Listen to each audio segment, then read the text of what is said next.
મને એ નથી સમજાતું કે આપણે રીલ્સ જોઈએ કે વિડીયોઝ જોઈએ છે તો ઘણીવાર આપણે ચોરીના વિડીયો જોઈએ છે, મારામારીના જોઈએ છે, તો ક્યારે આપણે એવું વિચાર્યું કે આ વિડીયો મારા માટે જ છે?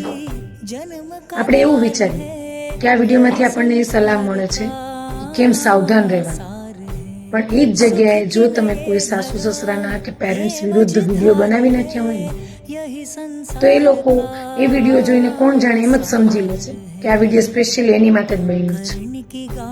મને એ નથી સમજાતું કે તમે જો એવું કરતા જ નથી તો ઉડતા તીર લેવાની ક્યાં જરૂર છે?